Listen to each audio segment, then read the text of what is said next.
King Yewah. Now, you tell us a little bit about yourself and the whole program. The whole program. You don't Okay. yeah, I got it. Okay. Yes.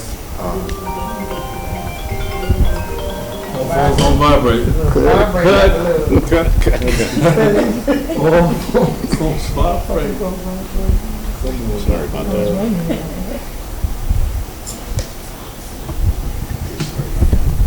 Okay, let's start all over again. I'm Dr. Love, and I'm on 1010 AM, the King Blues After Dark, and with me is King Yewah. yeah. Now tell us a little bit about yourself. Okay. I am a philanthropist, humanitarian, and a global peace advocate. And I serve in my organization and my supporters. We serve as a international bridge to bring all continents together in peace, love, and just pure happiness. And to we come together to try to restore and to try to rebuild, not only from the sense of structure, but also personal development as well. Now, how long have you been on this journey? Well, I would like to say all my life, but as an organization, it's just about 2 decades. And now, why are you here in Atlanta? Well, Atlanta is one of my favorite spots. I would like to say Atlanta is one of my beautiful cities that I consider Mecca. A lot of our strong leaders and entrepreneurs, and it's a lot of rich history here in terms of what has happened to us, to where a lot of people from the area has said no more. We're not going to beg for what we want no more. We're going to actually go out there and build and just generate the things that we need. And Atlanta and all of Georgia, for the most part, they're saying, look, we're not begging. We don't have a handout. You're not going to give it to us. We're not begging for it. We're going to create it. So I love that mentality. I love that type of joy. And that's why Atlanta is one of my favorite cities. Now, as you know, the world is filled with drama, turmoil, and all kinds of strife. Yes. What kind of answers do you have for the people?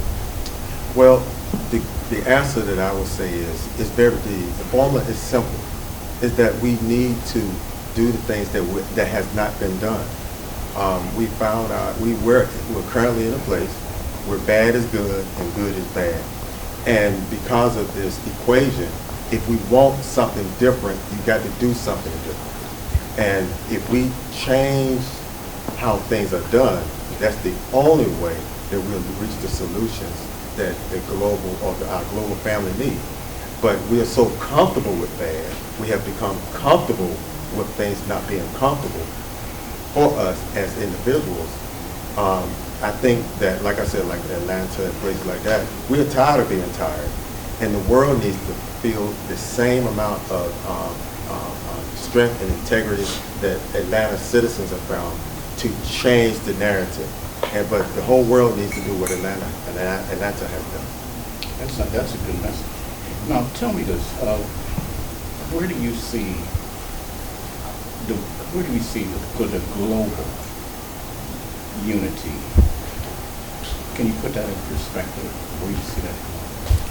I finally see that the world, because of our ability to see it better through a different lens, because of the internet, things of this nature. Because when I was young, we only saw the world barely through maybe 12 stations, through books. And now, since we have the internet, we are starting to discover that some of the places that we dreamed to get to, or we never even thought of, we are now able to travel for less than $1,000, sometimes less than $500. And I tell anybody that there are places on this planet, if you were to go to sleep in your bedroom and you wake up on some of these tropical beaches, some of these exotic locations, you'll think you died and went to heaven. And so now, since people are having the ability to travel freely, they're realizing that the world is not exactly the way we were taught for it to be. And now, since this global awakening is occurring, I think there's no turning back. But we still got to get rid of some of these people that have antiquated ideas, worshiping old traditions. And now it's time for us to say, look, never again, let's move forward. Now, you were crowned in Ghana, right? Yes. And what was that? procedure? It was under the traditional way, and it was actually it was in 2 regions in Ghana, as well as it's very rarely mentioned, but I was also recognized in Cameroon too. It was it was a surreal experience, something I would never forget. So all my family members, all my brothers and sisters there, as well as the whole entire continent of Africa, I love you all. And by me going through that, by my organization going through that, we found out not only can we help the citizens there, but our footprint can be even larger. And we found out that there's a global concern that we must reach out to all good people and unite them. Ghana woke up many things within my organization and as well as our sponsors too as well. Now, there's going to be some other events here in Atlanta. Well, where are some of those going to be? Well, if I can just take the time out to mention all of them, we'll be here all day. Yeah, okay. We're not going to do that. But now there's a gala, right? Yes, we have several that's up and coming, and like I said, and some we haven't fully confirmed and said that we'll be there. But for the most part, I'm looking forward to every single last gala and to every event. Because like I said, I love when I see love. I love when I see peace. I love when you see people just out there just doing it in ways that have never been done before. Now, how can people get more information about your movement? Okay. We are very Googleable. All person can do is go kingyahweh.com or the Kingdom of Yahweh.com or the Kingdom of Yahweh.org. So, hey, I want to thank you. I tell you, it's been an honor. No, No, I am totally such a pleasure. And we're going to be seeing more of each other. Yes. All right. Thank you. Entrepreneur, jack of all trades. So.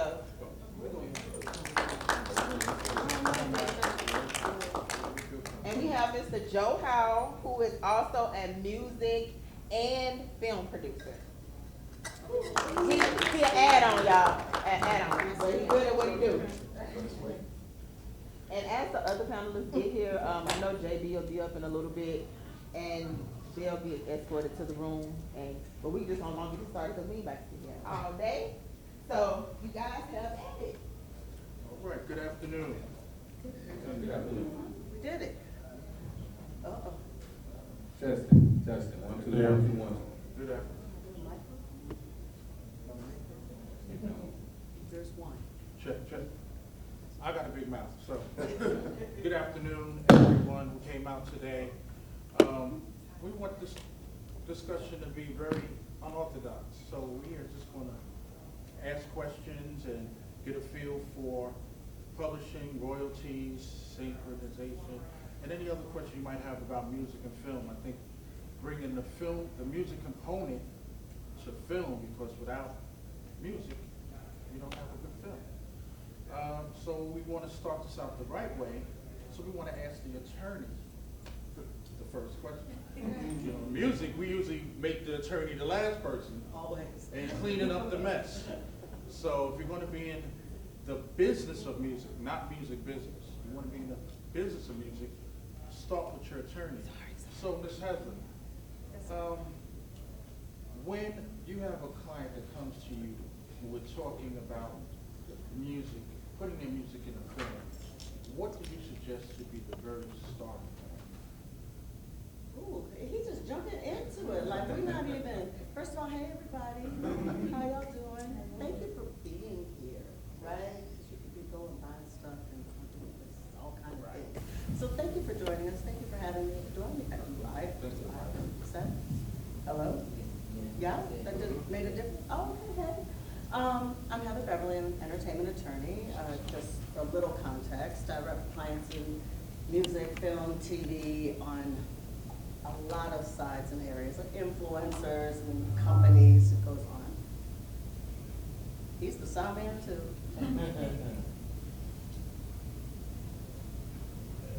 Hello, I just need to, so he can. What I'm not is a performer. I don't sing, as you can see. I don't, do sound checks. But the question that he asked comes up a lot in the things that I do.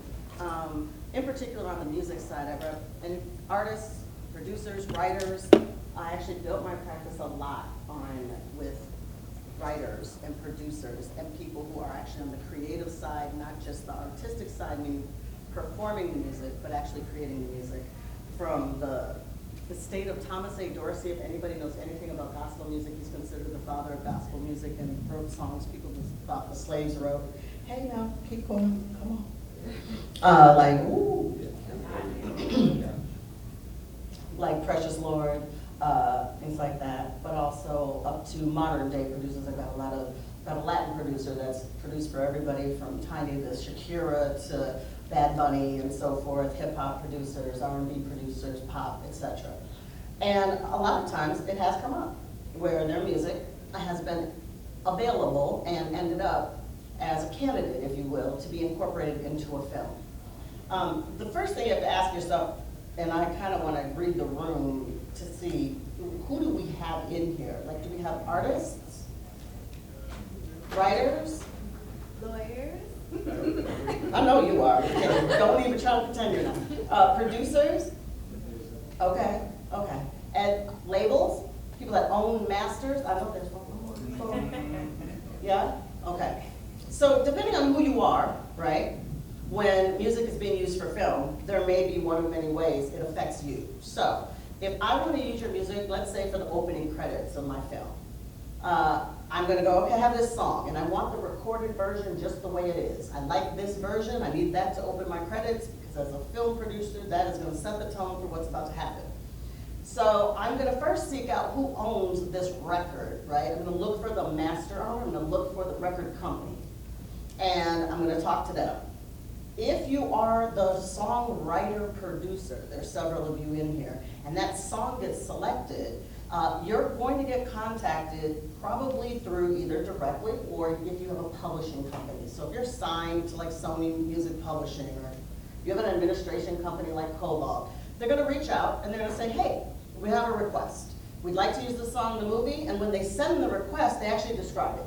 It's this movie, we want to use it in this scene, the scene is described this way, and we want to use this much of it, up to maybe the full use of it, and we want to know if that's okay, and either they're going to tell you what they're offering or they're going to ask for a quote. So if you see, I did two things. Number one, I talked about who owns the master, the recorded version. And I talked about who wrote the song, wrote, produced, or owns the composition. I hate using legal terms in panels because people will be like, what are you talking about? But those two different people, sets of people, are going to get an inquiry, and they're going to have the availability to put their song and negotiate a fee for this song to be those opening credits for the film. By the way, side note, you get opening or end credits, you are in there. That is the biggest money-making part of a film. It's, I mean, multiple six figures. Like, everybody's chasing a Beyonce record so they can be on the record, so they can get streaming. Land you one placement of that song and an opening credit of a film, and you will make in one day what will take you, maybe not for Beyonce a whole year, but will take you a longer time if it's just the recording. And so when you license, and by the way, licensing means letting them use, it's a permission slip. I'm going to let you use this song and my contributions to it in your film. That's a negotiation, it's a contract. That's how you get your song into a film, is to give them permission. Paperwork is done, money is exchanged. It's a whole thing. I'm gonna stop there because I'll talk all day. So what's important you're saying is keeping the ownership of the song. So when we talk about ownership, when you go into a studio, a lot of times they should have their split sheets filled out so there's a clear understanding of what's going on. Because I just talked to an artist just recently. They had no idea, and the first thing that came up was 20 points on record. I mean, it was crazy. So could you just elaborate a little bit on entering into the process, the creative process, and then we're going to go. Sure, so this is where it could get complicated, and this is where when I was trying to learn music publishing as a lawyer, I would go to panels where lawyers would explain it, and I would want to shoot myself. Even though I had paperwork that said I'm a lawyer and I'm supposed to be kind of smart, I would be like, the hell are you talking about? I'm not gonna do that to y'all. So the question is, what about ownership? How do you establish ownership? How do you know what part of this thing you own if you're one of the creators? I kind of summed that up, okay? So if you're a songwriter, talk about that job first. If you're a songwriter and you go into a studio or you go into a collaboration or you're co-writing a song with other people, what happens is that you guys are gonna get together, you're gonna talk about what you wanna do, and hopefully at the end of it, there's going to be a finished product of a song that has lyrics, it's going to have some melody, it's going to have some structure. If somebody's a producer, maybe you're able to even fully produce it, but it's going to be a song that you then have to decide, hey, we just did this, aren't we great? What part of this do each of us own? And so this songwriter split thing he's talking about is, how do we decide how we divide up what we just did? Do we say you wrote the hook and you did the first verse and then I did the music and the melody, or how do we do that? I personally as a lawyer don't care how you do it, but you need to figure it out. Why? And song splits are all about figuring out what contribution, how much of this song do I own as a writer, producer, contributor. And I'm gonna tell y'all now, for those of you who are not songwriters, you're gonna be kind of like, okay, they should do that. For those of you who are songwriters, you know exactly what I'm talking about in that you're in the studio, you're vibing, it's a vibe. Everybody feels good about it. Maybe you're the songwriter who never got to be in this room, and the producer and the other writers are like, woo, they've had placements that so you don't wanna like, I'm not gonna bring that up. I'm so glad to be in the room. I'm gonna fast forward real quick. If you don't figure out what the ownership is, the ownership splits that he's referring to come down to not only what do you own, it comes down to what percentage of a dollar do you make if this song starts making money. So you need to very much think in your head, when I'm talking about splits, I'm talking about my money. That usually changes people's perspective a little bit. But still, people don't wanna talk about it, they don't wanna kill the vibe in the studio, right? So, but it's very important. There's things called split sheets. It could be on a text, but somehow early in the process, I urge everyone, please determine what part you think this is. I'm gonna give a quick example, I'm gonna give the mic back. I represent a producer who does a whole lot of hip hop. He produced a track that actually the track started to go viral before the lyrics were actually added to it. Why? Because there was this artist named Kodak Black who thought that this song, this track was so hot, he actually posted an IG post of him vibing to the track in the studio. A week later, people all around the world were doing dances to the track. Kodak was going on stage at a concert, playing the track. There's no song. Atlantic Records, who he signed to, was like, are you kidding me? Can we get the song? They hurry up. He writes the song. He adds Travis Scott. He adds a guy named Offset. They do hooks in their parts and all things with the feature. They throw the song out. Woo! It was already viral. So very quickly, that song amassed money, right? I think right now behind my desk, and you're on Zoom with me, you see the plaque. It was 4 times platinum at the time I got the plaque. I think it's 8 or 9 now. I still don't know if they've worked out what the splits were, because they hadn't figured it out when the song came out. They hadn't figured it out, and why didn't they figure it out? Well, there was a disagreement between, I'm not gonna say who, but whose hook was worth what bigger percent. And by the time everybody said, this is my percent, this is my percent, and the song added up to 110%, which is not a thing, they're like, okay, cool. So then we'll hold it. Nobody gets paid until this gets worked out. So when I tell you that everybody else is getting paid, except the songwriters when they don't work out the business, that is why this is important. And if you're going to license a song, which means you keep the ownership, but you say you can use it for your film, and I want that 500,000, 300,000, 200,000 one time for you using it for those opening credits, and you don't know what part of that 100,000, 200,000 is yours, that money will sit there until you figure it out. Thank you. I got a question. Okay. Did they do a cease and desist on that record? They did not, because they're gonna work it out, and then there's other things that I'm not gonna get into, but eventually, if you don't work it out within a certain period of time, it might go black, it might go into the black, yeah. It can, yeah, so they'll figure it out and then collect later, but sometimes people might, right? He's asking, what if somebody says, you can't put it out then, because I haven't given you permission, because I didn't agree yet on what part is mine. That happens a lot. This particular record, they didn't. I think they just figured, we're gonna work it out. And then there's this whole other thing that most people don't know, that if you have to default to what the law says, they're gonna say, how many of you were there? We're gonna divide it equally. And who's holding it? Who's holding the money would be anybody that would be paying it out. So in this case, I was talking about it being put out on a record, so that's like the streaming people, what they do is they pay the record company. The record company has to pay it out, they'll hold it. The publishing money for the songwriters, the money the songwriters themselves get, that money is not even able to be allocated to the publishers yet because they don't know who they're sending what part to. So that is staying with whomever it is that is gonna eventually pay it out. It might be the record label, it might be the film distribution company, it might be the PRO, the Public Performance Society. Everybody, anybody who would have to pay a part of that doesn't know who to pay or how much, so they hold it. Yeah. No, I just wanted to add to that. So I've had multiple experiences with split sheets. And so the way we used to do it, I was signed to Universal Music Publishing for a number of years. I have a catalog there. And the way we did it was, we didn't like lock the door. Don't leave the room until the split sheets are done and I get a signature. And so our publisher made sure that we had that before we could even submit the song as part of our catalog.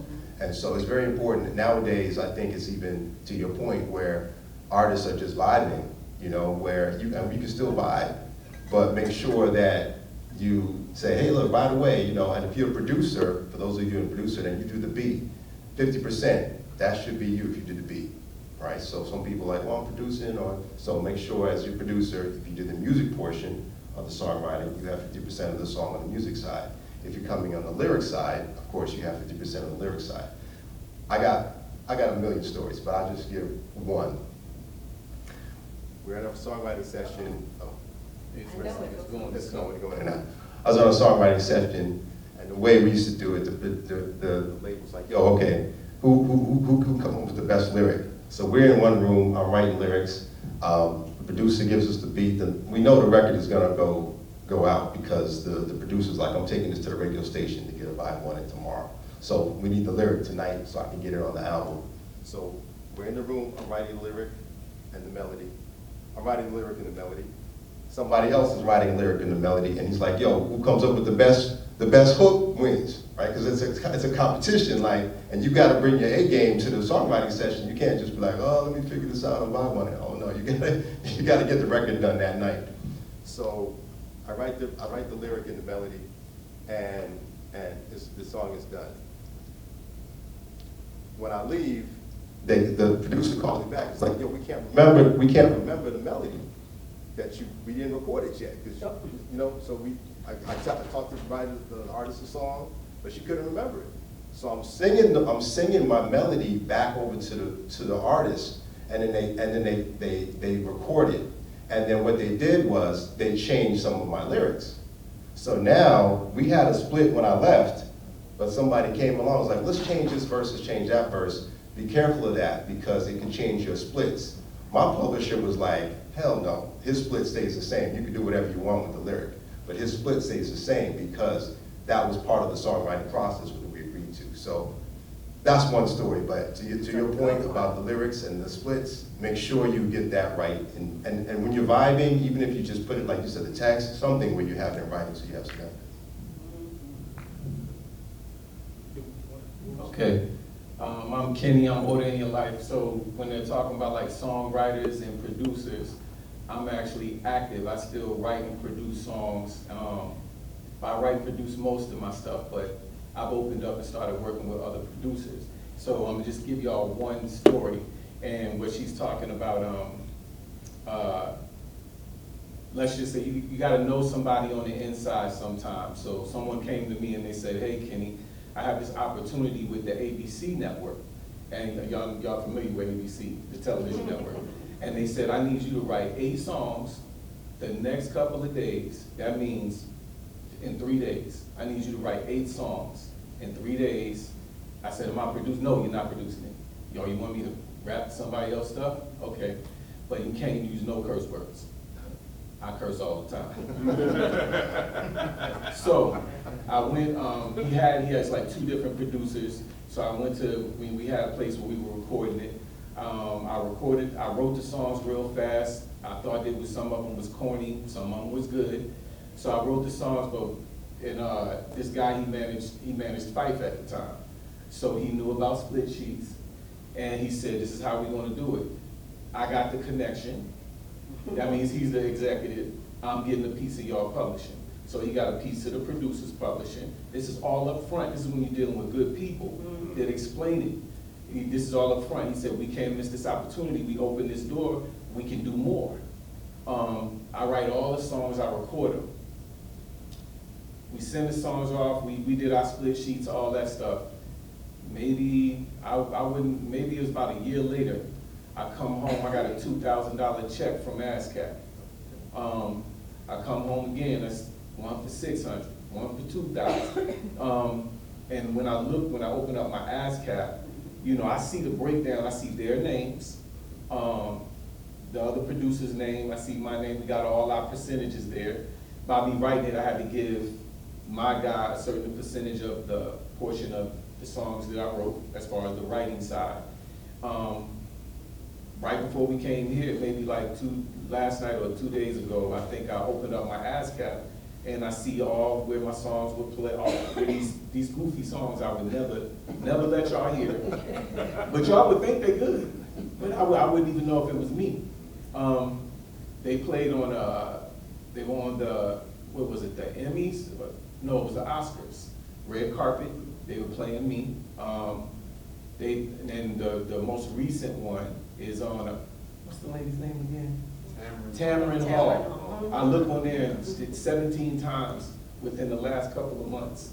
So I don't know I see which song they're playing, but I don't even listen to it. But I'm saying that to say that those are things you can do where, you know, even when you have split sheets, y'all need to meet somebody with the television networks to get your songs in these, because you know, we all out here trying to make it. Your life goes up and down, even if you're an attorney or I'm an entrepreneur. We have good months, bad months in business, good years, but those checks come in, those are your residuals, and you're writing, you're open, but you got to do business with good people. Another thing is some people you know might be doing films and television. So I knew a young lady, and she started this series, and it was on an all-black network, and this is more independent than ABC. Y'all familiar with All Black? Okay, and she had a film. It was called what's your film name, girl? It's a TV series. No, I'm just playing. It's called Covenant. I'm just playing. It's called Covenant, and it's a TV series. And I got my song placed in her television series. And her television series, it played on All Black, and it's about to play on another network again. So you get your residuals and everything from that. But that's my experience outside of being a writer and producer and putting my own records out independently. That's another way to get it. Now here's another thing that's happened to me. This is a story, and this happened to me twice. And this is more to what she's saying. I get a phone call, and I can't say who the people are, but they want to put my song in their television show, and they want to use it. I forgot what they call it. What do they want to use it when you don't have any more rights? They want to buy it out. They want to work for hire. Yeah, they want to work for hire, but they want to pay me $250, right? Yes, in perpetuity. So then I turn around. I just said yeah to see what they say and say, hey, we can negotiate, leave it open. And they said, well, we got to call the people to get your master. We got to call a record company. I said, okay, that's me. So when they call a record company, I answer as my government name. And they call another phone number. And they want to give more for the master, but they want to give less to the artist. Unfortunately, the negotiations didn't go far because the placement that it was like she was saying, you was going to see it when it came on. And it was worth a lot more money. But the people that were running the supervision for that, the music directors, they wanted to slight me and they wanted to slight the artist and take a piece of his cut. And so, and I'm talking like in third person.